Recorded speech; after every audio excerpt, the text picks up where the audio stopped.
All right, so I'm utilizing 20 point something gigs, 3600 megahertz. They're running in single channel memory mode, but I have two sets. So I have two identical sets of Ripjaws. These ones are from July of 23, and the other ones I have are from May of 23.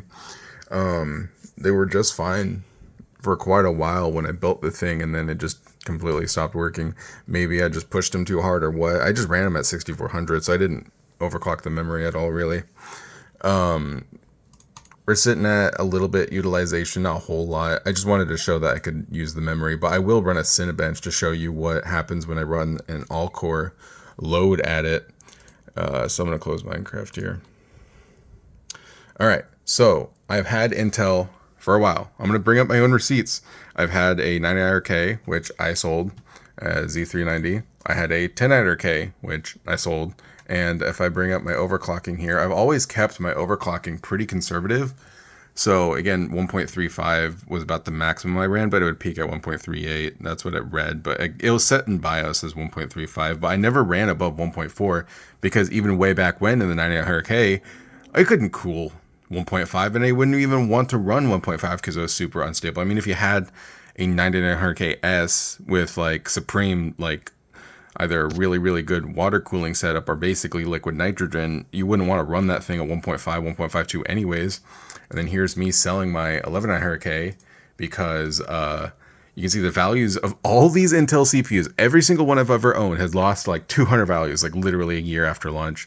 It's ridiculous. And then here's me selling my 12900K before I buy my 14900K.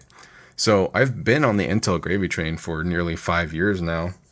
Actually pretty longer than that, since the 7700K. Goated CPU, by the way. They just don't make them like they used to. Anyhow, so I've even mentioned that on launch that the voltages for the boost was ridiculously high.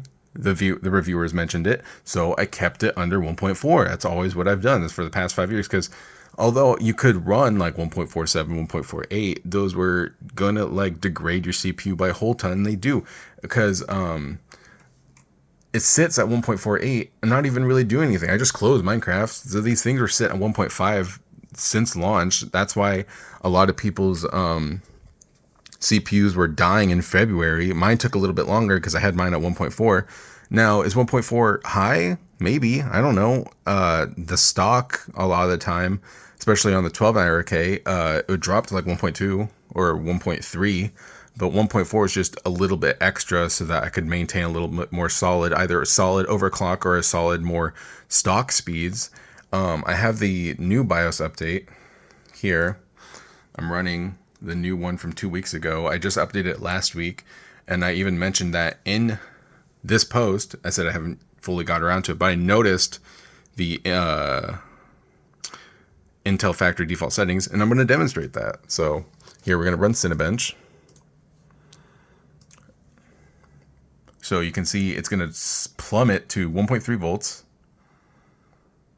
and it's going to drop down to less than 5 gigahertz, which is just absolutely ridiculous. It's keeping it cool.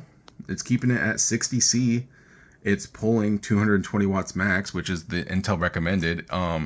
Previously, if I did the unlimited amount of power on this thing, it would pull as much as the CPU EPS would give, which is like 350 something. My 12900K pulled 350 watts because that was unlocked too. But you can even see 1.6 peak. So it's still like peaking really, really hard, which will cause like temperature spikes out of the wazoo. Or if you're just like sitting doing something idle, it's 1.44. Now I get it, there's a little bit of V droop and stuff like that, but that's a pretty aggressive V droop for AVX, so obviously it's just getting nerfed by the amount of power it can pull. So again, I know what I'm doing. I'm done with Team Blue. I mean, obviously Team Red's been pretty good for quite a while now. I mean, I should have listened, but yeah.